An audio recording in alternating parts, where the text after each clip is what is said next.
Dr. Brand is alone, thinking all of humanity has perished, but Cooper is on his way to find her. In this video, we'll explore what likely happened next, how they colonized Edmund's planet, and the paths humanity took that ultimately led to the construction of the Tesseract. Brand is alone with Case, facing an extremely difficult mission. She believes humanity has now been reduced to just her and the embryos.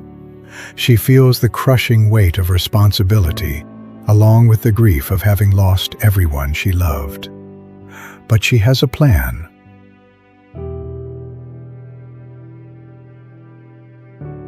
Case is doing the heavy work, assembling habitat modules, solar panels, and power reactors.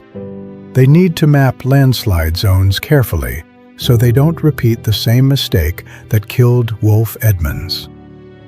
Edmund's planet has water, breathable air, and maybe even plant or bacterial life. As a biologist, Brand will be able to investigate all of it when the time is right.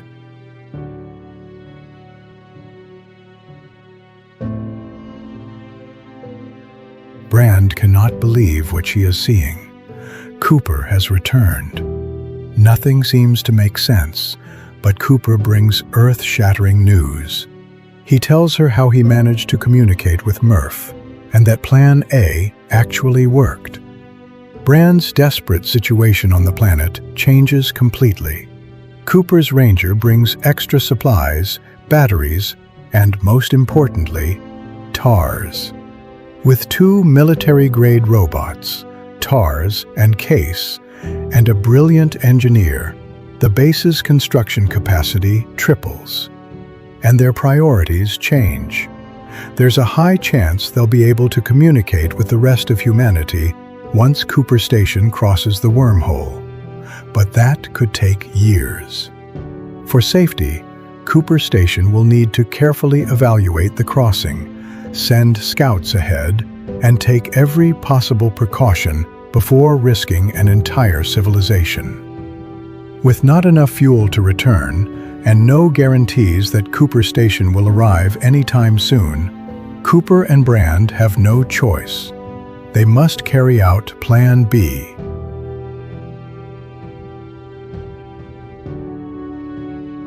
Brand and Cooper activate the incubators. The first 10 baby girls are born from artificial wombs. Brand and Cooper become the parents of a new humanity, one that is starting over from zero. In the future, these girls will become surrogate mothers for the next embryos, continuing the human race. With their original supplies running low, they begin growing hydroponic crops and building sealed greenhouses using treated soil from Edmund's planet. They plant resilient crops, including corn, Cooper's specialty, but without the blight that destroyed Earth. Brand contributes her knowledge of botany. Together, they make an excellent team, and as the only 2 adult humans on the planet, their emotional bond deepens and becomes much more intense. But even with the support of TARS and Case, they are working constantly, becoming more exhausted with each passing day. The base is no longer just a campsite. It has become a small village of interconnected modules, built using local materials. There is now a clear division of roles. Brand focuses on biology, the children's medical needs, and the expansion of the incubators. Cooper acts as the chief engineer, teaching the kids about agriculture, mechanics, and physics. They are sending signals in every possible way, trying to contact Cooper Station. But with no response, they still don't know how long the crossing will take, or what may have happened to the others. Now, a difficult decision must be made. Should they run the artificial wombs continuously to produce 10 new children a year, while simultaneously using the first-generation girls as surrogates as soon as physically possible? Or should they slow the process down and wait for the rest of humanity to arrive. After Murph's death, the situation on Cooper Station is not one of peace, but of political conflict. Different groups want to determine the station's ultimate fate, and the information circulating throughout the station is contradictory. Many feel betrayed by the alleged Plan B, which would have abandoned the people of Earth, and they want to bring down the leadership responsible for those decisions. Others are eager to leave the station and begin their lives in a new home. Conspiracy theorists claim that the Lazarus missions never happened. On Edmonds' planet, 10 years after her arrival, Brand is analyzing historical footage from a few laboratory cameras as part of her botanical research. But she notices something strange: a nighttime movement toward the communications module. It appears to be TARS. She immediately calls Cooper. Apprehensive, they dig into the old data and discover what looks like a deletion of messages. What exactly did TARS do? Overcome with uncertainty, Brand feels a sudden rush of adrenaline. Her life as a scientist has never been easy, and she fears she is on the brink of an emotional breakdown. Her past is heavy and difficult to process. During the first 10 years, the girls born from incubators were instructed about their purpose. But the ethical dilemma faced by Brand and Cooper kept disturbing her sleep.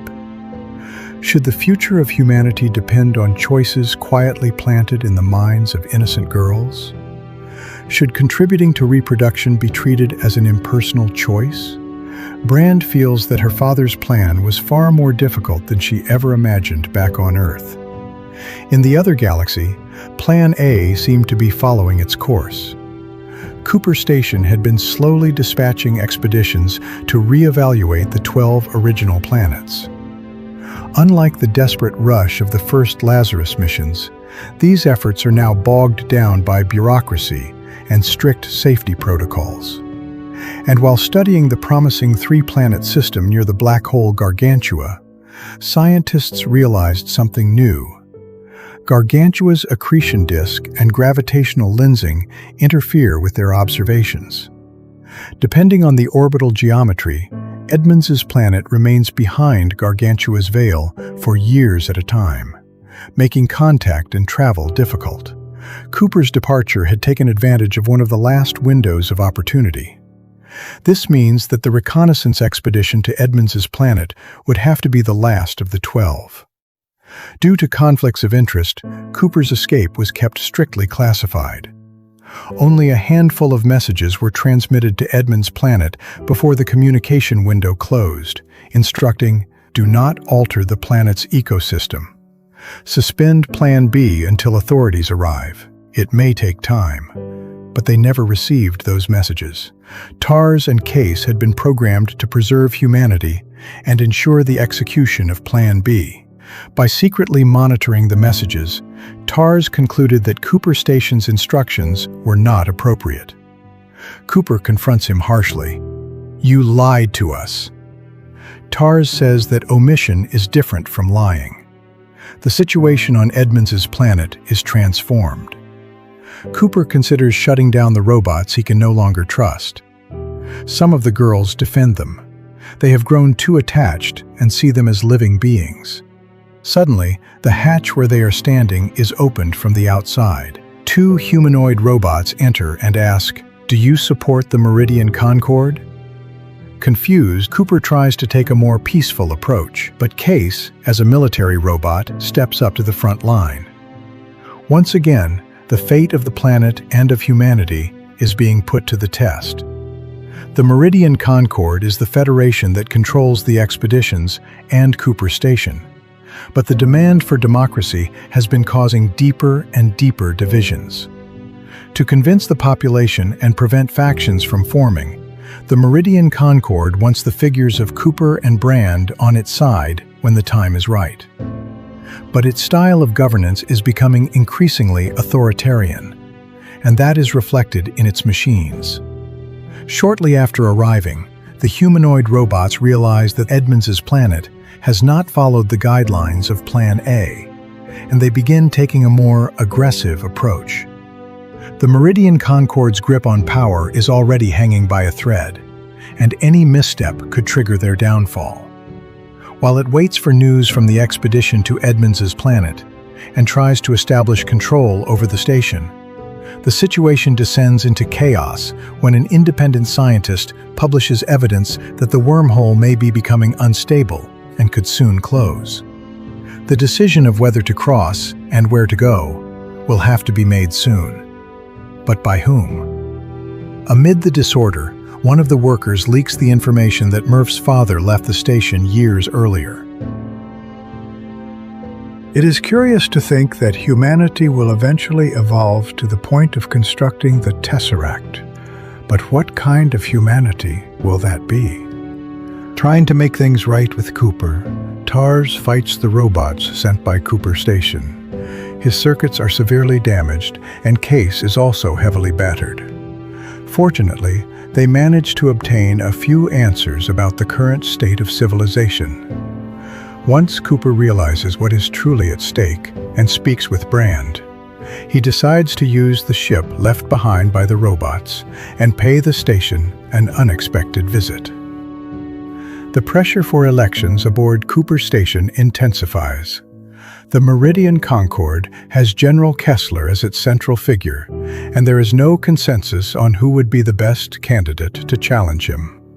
The general is convinced that the passage through the wormhole must happen immediately, but the population remains divided. Thanks to Edmonds's planet's current position in relation to the wormhole, Cooper's journey is shorter than expected. He docks in the hangar, and news of his presence quickly spreads. Everyone wants to know what Edmonds's planet is like, whether Dr. Brand is alive, whether the crossing is safe, whether he was sent there or escaped. He is invited to speak privately with the Meridian Concorde, but he does not feel safe. Instead, he speaks briefly with General Kessler in an open area and emphasizes that the most important thing now is to convince the people that the crossing is both safe and necessary. The general agrees, and they prepare for something the entire population has been waiting for. Cooper is going to speak. Broadcasting live to the entire station, Cooper begins. Good afternoon. My name is Joseph Cooper, father of Murph Cooper. About 100 years ago, I was recruited to continue the Lazarus Project. I piloted an expedition to evaluate the 3 most promising planets on the other side of the wormhole. We were told there were 2 plans for the continuation of human life, but during the mission, we discovered there was only one, and it didn't include saving the people left behind on Earth. It simply wasn't possible. There was no solution to manipulate gravity, and Professor Brand had not told that truth even to his own daughter. Receiving that information mid-journey was the most devastating moment of my life. My kids, my family, everyone was going to die, and there was nothing I could do. And we simply weren't ready to face physics as it truly is. We visited a planet where time moves slower, which is why I stand before you today at 48 years old. At the end of our mission, in a desperate bid to save Dr. Brand and give this whole journey some meaning, I threw myself to my death into Gargantua, the black hole near the 3 planets. What happened there is difficult to describe, but somehow I was protected, and I entered a multi-dimensional space. From there, I was able to communicate with my daughter and transmit the crucial data needed to solve the problem of gravity manipulation. This is likely the part of the story Murph told you, the part no one believed. But Murph wasn't hallucinating. She told the truth. My daughter, brave as she is, saved you all because she believed in her father. When this station found me, I got the chance to say goodbye to her, and she reminded me that I needed to go to Edmonds's planet to help Brand, who was all alone. So, that's what I did. We spent 10 years there, unable to make contact with this station. We assumed something might have happened and initiated the backup plan to continue the human species. Through the incubators, we became the parents of 10 wonderful children. They are my family now, and that is where I am returning. But this time, I don't intend to go alone. I want to take all of you with me. The crossing is safe, and it was placed there for a reason. Earth, the past, all of it is part of our history, but we must look forward. Many sacrificed themselves so that we could be here today. We must honor them. We are explorers. Our place is among the stars. There have been times of darkness before, when lies and politics took the place of science. Perhaps more than anyone, I have learned that we are not defined by what we leave behind, but by what lies ahead. You can count on me. Cooper's words ignite the emotions of the population like a torch. Without wasting time, the long-prepared crossing project begins. Cooper Station transforms into a modular caravan. The station slows its main rotation. Each pair of habitation rings becomes a rotating arc, 2 rings or cylinders spinning in opposite directions to cancel out angular momentum. Agricultural cores, archives, docks, and reactors also detach. Then, on the other side, they reassemble the station while already preparing for a permanent orbit around Edmund's planet, where it becomes less of a single station and more of a migrating orbital city. Smaller spacecraft carry people and materials down to the planet. After the crossing succeeds, people begin suggesting Cooper's name as a candidate to lead Cooper Station, but he does not want the position. He aligns himself with Eris, a mathematician who advocates for placing technical experts in charge to make rational decisions based on logic and the scientific method. Only a few days before the first election since Earth was left behind, General Kessler is assassinated. Rumors spread about Cooper's involvement. For several days, everything is suspended, and the Meridian Concord wants to postpone the elections indefinitely. But an investigation led by Eris manages to connect the criminal act to the Rotas faction. Much of the faction is arrested, though some members still manage to remain hidden. This faction is made up of people resentful of Earth's dark past, people who want revenge. After Eris wins the election by a wide margin, Edmund's planet begins to be truly colonized. Advanced engineering techniques gradually make use of everything the planet has to offer. Years pass, and humanity's reach expands far beyond it. Dr. Mann's planet eventually becomes a tourist destination, featuring inscriptions about human frailty and a memorial dedicated to Romilly. On Miller's planet, scientists discover a region temporarily shielded from the massive waves.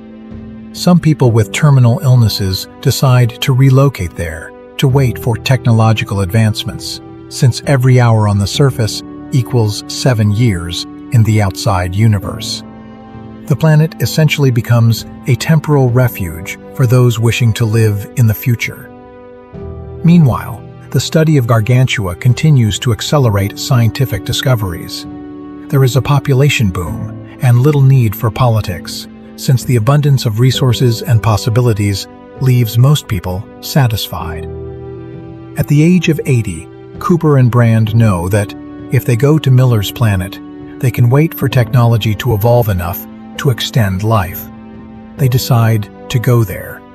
In only a few days, centuries pass outside, bringing about unimaginable advancements. To work near Gargantua, one must know where one is not in kilometers, but in space-time coordinates, giving rise to relativistic cartography. Interferometers spread across different orbits produce a film of Gargantua's shadow, collecting data. Telescopes placed far from Gargantua use it as a gravitational lens to obtain high-resolution images of extremely distant planets and star systems. After mastering the local star with a Dyson swarm and becoming a Type 2 civilization on the Kardashev scale, the next step is to draw energy from the black hole, an even more difficult task. Giant magnetic fields anchored in the near-light-speed plasma capture the rotational energy and the heat from the accretion disk, effectively functioning as a gargantua dynamo. Quantum computers evolve and give rise to dense matter supercomputers, based on exotic states of matter capable of simulating the laws of the universe. Now there is not only materials engineering, but engineering of the stress-energy tensor itself. Experiments inspired by white dwarfs and neutron stars create ultra-stable materials. By this point, humanity is virtually unrecognizable. Biology is fully manipulated. People and machines have become one and the same. Some humans choose to spend centuries inside simulated realities. Others launch themselves across the cosmos in ships that deform space, no longer dependent on the limits imposed by the speed of light. Meanwhile, on Miller's planet, only 3 days have passed. The Rotas faction leaves the planet into a completely transformed reality and sets out for Earth, intending to restore it. A scientist from the faction closely follows the latest discoveries regarding the flow of time and entropy. She learns how to create objects with inverted entropy, and this fuels the faction's ambitions. If it were possible to invert an entire planet entropically, the past reality that destroyed Earth could be erased. The scientist realizes that, in order to stabilize the algorithm capable of inverting an entire planet, a causal anchor would be required. A fragment of future information that had already traveled into the past through the planet itself. Such a thing exists in only one place: Murph's watch. The faction launches a major operation and steals the watch from the Relics Museum. Cooper is urgently warned that he must leave Miller's planet because the advances have become so extreme that their own reality is now at risk, and that it involves Murph's watch. When he leaves the planet, he learns only the news. After creating the physical algorithm, the scientist was overcome with remorse, destroyed the watch, hid 9 parts of the algorithm in the past, and killed herself. But what they do not know is that the Rotas faction has devised a way to recover the physical algorithm through inverted dead-drop capsules. They begin communicating with and sending material into the past, using a man named Sator as the means to retrieve the algorithm. Years later, humanity discovers that the 3-dimensional universe is only a brain within a larger 5-dimensional universe, the bulk. But closed time-like curves are immutable. They create the past because the past has already created them. As 5-dimensional beings, time becomes to them like mountains and valleys. They build a hyperdimensional structure in the bulk and translate that geography into something the brain of Cooper's past self can understand. A hypercube focused on a powerful point of emotional connection. Murph's bedroom. The future Cooper watches the past Cooper enter the Tesseract inside a closed loop. This story ends here.